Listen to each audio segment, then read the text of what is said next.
Hello friends, welcome back to my channel NS English Academy. This is Sonia and in this video I am going to discuss most important poet of romantic age PB Shelley. Now I will cover PB Shelley all important questions, PYQs as well as repeated questions and frequently asked concept I am going to discuss in this video, and as well as during the videos I will explain Ode of West Wind and the Defense of Poesy, which was written by PB Shelley's important work considered, right? So first question we have, without having much time: to suffer woe which hope thinks infinite is written by, of course this is written by PB Shelley. Let me discuss brief about PB Shelley. The timing period or of PB Shelley 1792 to 1822, okay, and this is the timing period of John Keats, right? 1795 and 1821, which I have already discussed in my previous video about John Keats. So guys remember कि 3 साल पहले, right, इनसे John kit से 3 साल पहले आपके PB Shelley यानी कि इनसे एल्डर है, वो 3 साल पहले इनका जन्म हो रहा था. सो इन दोनों से आप इनको याद रखिएगा, क्योंकि क्रोनोलॉजी में guys kind of question examiner ask you. So just don't confuse at the time of examination that the timing period of particular points, because में ये मेजर पॉइंट्स है जिनके बारे में मैं आपको ड्यूरिंग माई वीडियोज़ में बता रही हूँ. लाइक रोमांटिक एज के जॉन किट्स हो गए, एंड आपका वर्ड्सवर्थ हो गए, T S. Eliot, sorry not T S. Eliot, actually Coleridge, S T. Coleridge and kinds of मैं कवर कर चुकी हूँ. तो सभी बहुत इंपॉर्टेंट और you guys can say major points of romantic age के, जिनसे एग्जाम में हमेशा कुछ ना कुछ पूछा ही जाता है. Definitely you will guys find out the question from these unit. So that's the reason कि मैं इन सबको फोकस कर रही हूँ, आपको कवर कराने की कोशिश कर रही हूँ. And you have to make clear in your mind that the timing period of that particular points, okay, that's the reason only, right.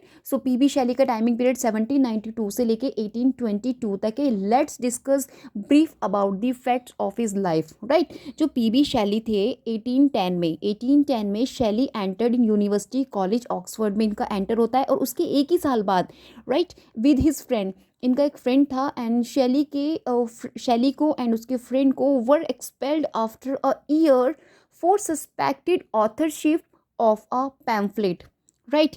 एक इन्होंने पैम्फलेट लिखा था एंटाइटल, जिसका इंटाइटल है the necessity of atheism. The necessity of atheism is the pamphlet. Just because of that he had to expelled from the University of Oxford. This question और you guys can say this fact already have been asked in exam कि वो कौन सा pamphlet और कौन सा work था by which शैली को एक्सपेल्ड किया गया था. So the answer to this question, the necessity of atheism. Remember guys.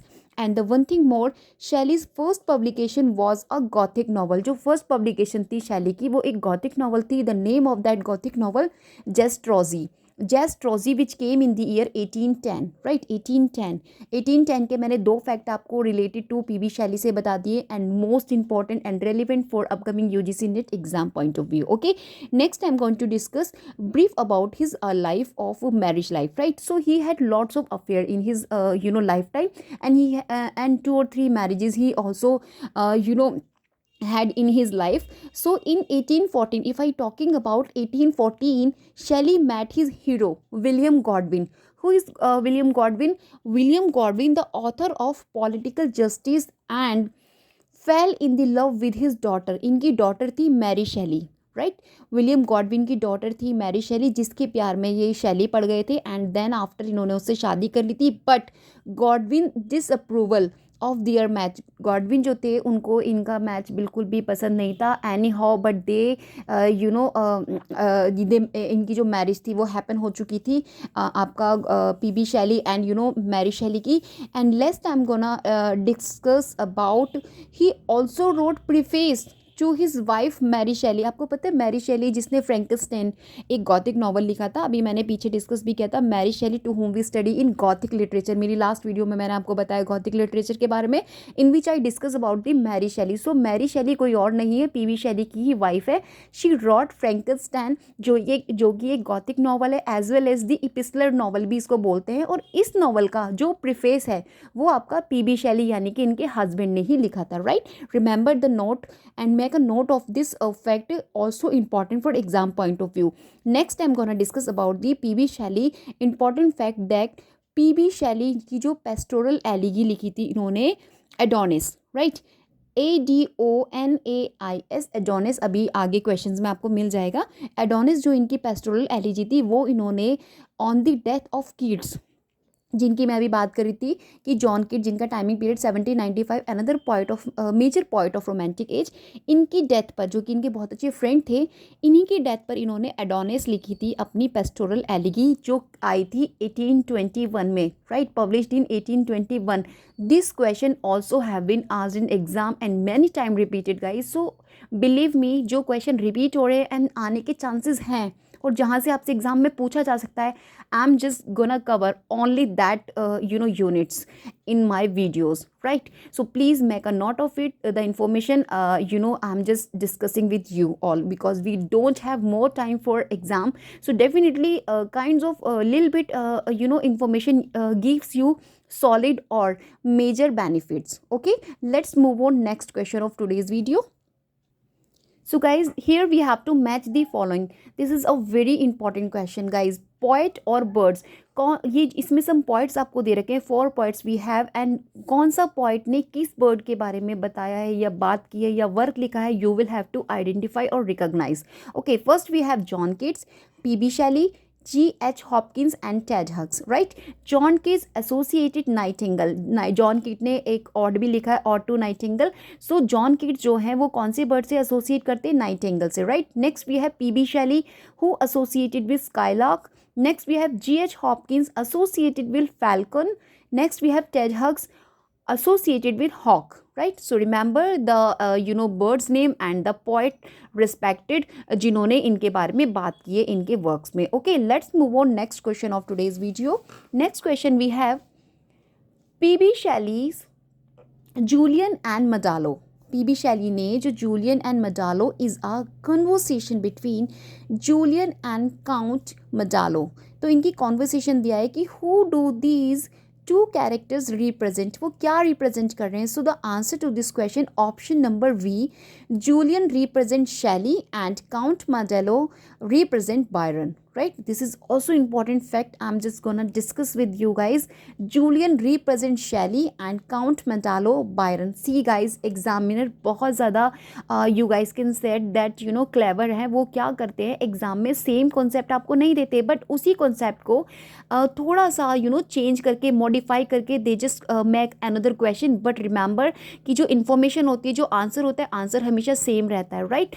So here इन्होंने यहाँ पे एक लाइन के थ्रू पूछ लिया है. Next time may be they will ask in any other way, but they will ask around the concepts. You guys can see इनका जो क्राइटेरिया होता है बहुत ज़्यादा मतलब उन्हीं को घुमा फिरा कर ये क्वेश्चन पुट करते हैं एंड कन्फ्यूज़ करने के लिए उसी क्वेश्चन को 10 टाइम्स और 10 टाइप्स वे में वो आपसे इजीली पूछ सकते हैं. So just don't confuse and make a note of all the information I am gonna give you in this video, okay, regarding PB Shelley. Let's move on next question of today's video. What is common to the following poems. अब उन्होंने हमारे से कुछ poems दिए और पूछा है कि इसमें कॉमन क्या है, right. First we have Wordsworth the recluse. This is the question in which आपको ये भी पता लग जाएगा कि वर्ड्सवर्थ ने कौन सी पोएम लिखी. देखिए, recluse, okay. Shelley is the triumph of life. Next we have Byron's Don Juan, and next we have Keats' Hyperion, right. Here are 4 poems. First Wordsworth का Recluse and Shelley का The Triumph of Life. Next we have Don Juan and Keats का Hyperion. So इसमें पूछा है common क्या है इनमें, right. So the answer to this question B, they are all unfinished poems. See guys, this is a very important fact I'm going to discuss with the help of this question. So these are the unfinished poems. ध्यान रखिएगा, Don Juan, Hyperion और आपका Recluse and The Triumph of Life. All 4 poems are unfinished poem, right. Let's move on next question of today's video. We have objective type of questions paper, right. So don't worry about, you don't have to explain anything. Just make a note only small points जो मैं आप लोगों के साथ discuss कर रही हूँ, बस उसी पॉइंट को अपने माइंड में रखिएगा, क्योंकि माइंड को जम्बल्ड अप होने में टाइम नहीं लगता if you just study this और दैट. अगर आप सबके चक्कर में पढ़ेंगे कि नहीं मैं सारा कुछ पढ़ लूँ, no need to and no benefit to it you will find in at the last of your preparation. So guys please, if you have lil bit knowledge, बस you have to sustain in your mind. अगर आपके mind में वो लिल bit knowledge भी है, सो उसके through आप एक दूसरे नए क्वेश्चन को भी आइडिया करके और गेस करके ईजिली आंसर कर सकते हैं. बिलीव मी, इतनी इन्फॉर्मेशन अबाउट पीबी शैली जो मैं वीडियो में दे रही हूँ, good to go to preparing for UGC NET exam, right? So let's move on next question. Which famous romantic poem begin with the line "Hail to thee, blithe spirit, bird thou never wert"? This is from To a Skylark. Came from To a Skylark, right? Let's move on next question of today's video. Which among the following is not a sonnet sequence? इनमें से कौन सा sonnet sequence नहीं है? C. Derek Walcott का Omeros. This is not a sonnet sequence. Otherwise, Philip Sidney Astrophel and Stella, Samuel Daniel Dahlia, and D.G. Rosti, The House of Life. Trio are these, you guys can say sonnet sequence. Okay, so two question you guys remember with the help of this concept or question कि sonnet sequence कौन कौन से हैं? Astrophel and Stella by Philip Sidney, Dahlia by Samuel Daniel, and D.G. Rosti by The House of Life. Trio are the sonnet sequence, and Derek Walcott Omeros is not a sonnet sequence. Okay, let's move on next question. See guys, this question: Shelley was expelled from the Oxford University due to the publication of, वो कौन सी publication थी जिसकी वजह से इनको Oxford university से expel किया था? अभी मैंने आप लोगों के साथ डिस्कस किया the necessity of atheism, right? This is the PYQs guys and will help you to remember the fact whatever I discuss in this video. Okay, so this is the publication of necessity of atheism in the year 1810. Remember the date also, in the year 1810 when he was expelled from the Oxford university with his friend. इसके जो friend है उसका नाम भी है Thomas जो Jefferson Hogg. This is the name of his friend जिसके साथ इनको एक्सपेल किया गया था. रिमेंबर जे, आप इसको TJ हॉग करके याद कर सकते हैं, TJ हॉग, राइट? ये इनके फ्रेंड हैं जिनके साथ इनको एक्सपेल किया गया था from the Oxford University, right? Let's move on next question. Which of the following poems uses terza rima? तो कौन सी पोम्स हैं जिसमें टेरेजा रीमा को यूज़ किया गया है? So the answer to this question, PB Shelley Ode to the West Wind is the poem which written in the Teresa Rima. Let me discuss brief about the Ode to the West Wind. So guys, Shelley's Ode to the West Wind was written in the year 1819. Remember the date of its publication, written in the year 1890 and published in the Prometheus Unbound. जो Prometheus Unbound नाम का इनका volume था जो 1820 में आया था PB शैली का, इसमें इसको पब्लिश कराया गया था. और the ode to the west wind लिखी गई थी 1890 में, right? So Shelley's ode to the west wind was written in the year 1819 and published in the Prometheus Unbound volume in 1820. Remember the fact I'm gonna discuss. Prometheus Unbound volume में 1820 में इसको publish कराया गया था. The poem is written in Terza Rima, जो कि एक words form होती है जो कंसिस्ट करती है stanzas of 3 lines, right? 3 lines के स्टैंजाज होते हैं आपके टर्मा रीमा में, and the first and third lines rhyming with the one another, right? So this is the way of writing Terza Rima. I'm just gonna discuss. So the poem is addressed to the west wind. The speaker of the poem appeals to the west wind. अब इस poem में speaker क्या appeal कर रहा है west wind से? To infuse him. वो कहते हैं कि मुझे infuse कर दो with a new spirit, कि न्यू स्पिरिट में and the new power to spread his idea, जिससे कि उसके अंदर एक पावर आ जाए so that he can create new ideas. So this is the word of speaker. He wants to और किससे कह रहा है वो? वेस्ट विंड से कह रहा है कि मुझे क्या कर दो? इन्फ्यूज़ कर दो, राइट? नेक्स्ट वो बोलता है the west wind is actually personified both. इस नॉवल द वेस्ट विंड में 2 चीज़ें पर्सोनिफाइड क्या है? Preserver and destroyer. Preserver and destroyer. This fact also have been asked in UGC net previous years और literature exams guys, कि जो west wind है उसमें क्या personified किया है? तो preserver and destroyer दोनों ही चीज़ों को personified किया गया है. Next, the speaker describe the effect of the west wind on land, air and water. पर क्या इफेक्ट रहता है वेस्ट विंड का, ये भी वो बता रहा है इसके अंदर स्पीकर, इस पोएम के अंदर. the opening lines of the or to the west wind: oh wild west wind, thou breath of autumn's being, thou from whose unseen presence the leaves dead are driven like ghosts from an enchanter fleeing, right? These are the three lines, I'm just reading for you so that you can identify if the examiner asked, क्योंकि question line से भी आ जाता है. Okay, let's move on the next question. Next question we have, if dash comes can dash be far behind Shelley or to the west wind, right? So if winter comes, of course this is the famous line, if winter comes can spring be far behind. So this is the line of or to the west wing जो ली गई हैं उसी से आया ये, right? Let's move on next question. This is the next question. Teach me how the gladness that thy brain must know, such harmonious madness from my lips would flow. The world should listen then, as I am listening now. Whose lines are these? To whom are they addressed? किसकी line है, किसको address किया गया है? The question is. So the answer is, ये lines जो है, whose lines are these? Skylark की, और किसको एड्रेस किया जा रहा है? Sorry, these are the lines of P B Shelley की लाइंस है, और यहाँ पर किसको एड्रेस किया जा रहा है? द स्काईलार्क को. मैंने अभी प्रीवियस क्वेश्चन में आपको बताया था कि जो शैली है एसोसिएटेड है कौन से बर्ड से? The skylark, right. Let's move on next question. In the following cluster of poems by Shelley, which one has the voyage motif? किसका voyage motif था? So here are some poems written by Shelley Adonis in on the death of Keats. मैंने बताया था लिखी गई थी 1821 में आई थी ये. The Revolt of Islam, ode to the west wind अभी हम लोगों ने डिस्कस किया है कि ode to the west wind which was published in 1820 and written in the year 1890, और इसको पब्लिश किस में कराया गया था? प्रोम्थस अनबाउंड वॉल्यूम में, right. Next we have Alastor. So the answer to this question Alastor. Alastor एक ऐसी पोम है शैली की जो वॉयज मोटिव है जिसके अंदर. Okay, let's move on next question. I fall upon the thorns of life, I bleed, expresses a pathetic cry of a wounded heart from or to the west wind by Shelley. The poem consists of, so the poem 14 line terza rima stanzas, 14 line terza rima stanzas is poem के अंदर. This is the answer to this question. Okay, let's move on next question.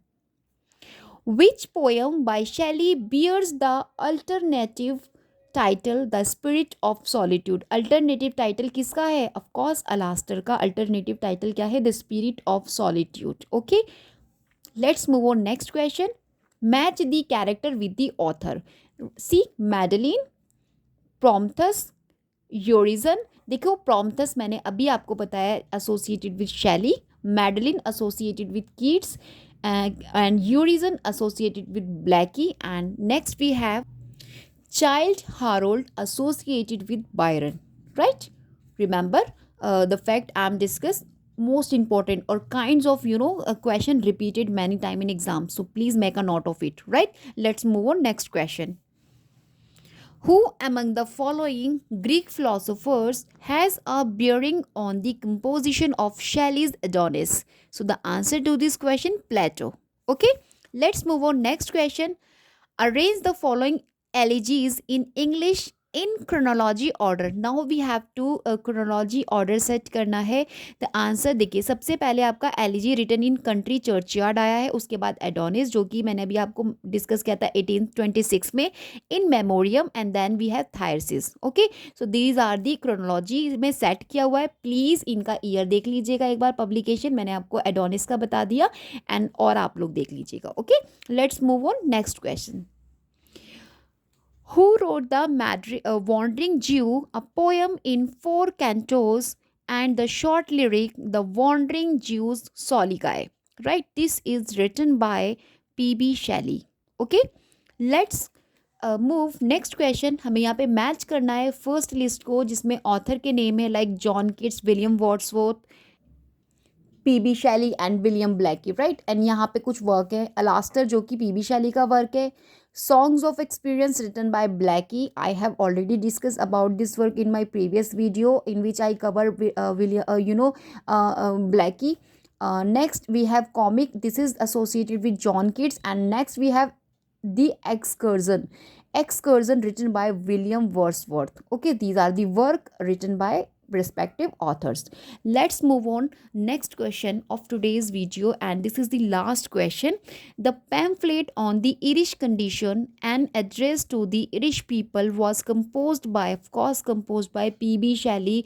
This is the P.B. Shelley is the person who the pamphlet on the Irish condition, जो मैंने अभी आपको first जब मैं starting में बताई थी, जिसकी वजह से उनको एक्सपेल किया था फ्रॉम द यूनिवर्सिटी, क्या नेम था उनका, if you remember, of course the necessity of atheism, right. तो यही वो पैम्फलेट था जिसकी वजह से इनको एक्सपेल किया गया था, और उसी के बारे में जिसमें इन्होंने इरिश पीपल के बारे में बात की थी, इसी के रिगार्डिंग ये बात कर रहे हैं। So guys, at last I am gonna discuss most important work written by a defence of poesy और defence of poetry, you guys can say, written by P.B. Shelley. Let me discuss important fact about this, right? So Shelley's A Defense of Poesy was originally written in the year 1821, right? 1821 में इनका ये लिखा जा रहा है originally, and in response to Thomas Love Peacock का जो the four ages of poetry, जो थॉमस लव पिकॉक ने the four ages of poetry लिखा था, उसी के रिस्पॉन्स इन्होंने दिया था आ डिफेंस ऑफ पोएट्री करके, जो कि आपका 1821 में पब्लिश हुआ था, लिखा गया था, right. Next, in this Shelley actually begin his essay by distinguishing between, इसमें इन्होंने बताया है, डिस्टिंग्विश किया है बिटवीन रीज़न एंड इमेजिनेशन की बात करते हैं इस वर्क के अंदर ये, एंड जिसमें इन्होंने रीज़न को एक लॉजिकल बताया, एक लॉजिकल थॉट बताया है, and according to P.B. Shelley that imagination as perception, arguing that reason respect the differences and imagination the simulates of things. Next शैली बताते हैं और स्टेट करते हैं कि पोइट्री, अकॉर्डिंग टू शैली, पोइट्री क्या है, expression of imagination of the poet, poet की इमेजिनेशन को एक्सप्रेस करना ही पोइट्री है। पोइट्स यूजिंग दियर इमेजिनेशन, फिर वो इमेजिन करते हैं, देन उसके बाद वो क्या करते हैं, एक्सप्रेस करते हैं द इन ऑर्डर में, ठीक है। नेक्स्ट वो बोलते हैं शैली की जो पोएम होती है, देखो इस जो वर्क है द डिफेंस ऑफ पोएट्री, इसमें इन्होंने अपने व्यूज़ दिए हैं कि ये क्या कंसिडर करते हैं पोएम को लेके, इनका इनका क्या क्या इनके क्या व्यूज़ है regarding poetry, and as well as he answer to Thomas Love Peacock the four ages of poetry in which he wrote so kinds of things, तो उनको इन्होंने आंसर किया है। तो जो पोएम है for him the very image of life expressed in its eternal truth, एक eternal truth को एक्सप्रेस करने वाली ऐसी इमेज को पोएट्री मानते हैं। कौन पोएम मानते हैं? P.B. Shelley। गाइस, मैं ये जो बातें आप लोगों से बोल रही हूँ, जो लाइंस मैं आप लोगों से बोल रही हूँ, please make a note of it, क्योंकि कोई सी भी लाइन एग्जामिनर दे देता है and they will ask the line from which poet, related to which poetry, ठीक है। रिलेशन पूछ लेते हैं, एसोसिएशन पूछ लेते हैं लाइन्स का। So please make a note of it, the very image of life expressed in its eternal truth, this is the line according to P.B. Shelley consider regarding poem. Okay, poet for Shelley, if I talk about कि poet Shelley के लिए क्या है, poet for Shelley are not only the author of language and of music। ये ऐसा नहीं मानते कि मतलब जो poet होता है वो सिर्फ लैंग्वेज ऑथर होता है लैंग्वेज का या म्यूजिक का, no, they are the institutor, right, institutor मानते हैं of laws and the founder of civil society. ये कहते हैं कि जो पोइट होता है एक इंस्टीट्यूटर होता है ऑफ लॉज का, the founder of civil society का, you know, they are the acknowledged legislators of the world, क्योंकि ये हर उसको एक्नॉलेज करते हैं। And poet have the power to transform, society को ट्रांसफॉर्म करने की पावर किसके अंदर होती है? पोइट के अंदर होती है, according to P.B. Shelley। P.B. Shelley बाद में ये भी बोलते हैं कि जो पोइट्री होती है, poetry both please and instruct, कि हमें खुश भी करती है, साथ के साथ हमें अच्छी बातें इंस्ट्रक्ट भी करती रहती है, what is right we according to life, right. It gives both pleasure and wisdom, so pleasure और विजडम हमें दोनों ही चीज़ें पोइट्री से मिलती है। कौन कहता है ये बात? शैली बोलते हैं, राइट। क्योंकि जो प्राइमरी पर्पस होता है उसका पोएम का या पोइट्री का, वो ब्यूटी होता है, कि उसके अंदर एक ब्यूटी होती है, और ब्यूटी होती है तो उसी से आप लोग क्या करते हैं? अट्रैक्ट होते हैं, and you know lost in that particular beauty, and then it instruct you, right, and gives you pleasure and wisdom, right? So these are the some important facts I'm going to discuss, or I have discussed in this video with the help of my YouTube channel. Please guys, do subscribe my channel if you think that my videos worth for you. And thanks a lot to my last new subscribers who subscribes me. And see guys, this is the result of subscription, that I'm so enthusiastic to make such informative videos. Okay, till then, bye bye, and best of luck for your upcoming UGC NET exam. Please make a note all the things I mentioned in this video, because will help you in your exam. Okay, till then, bye bye, have an awesome day ahead.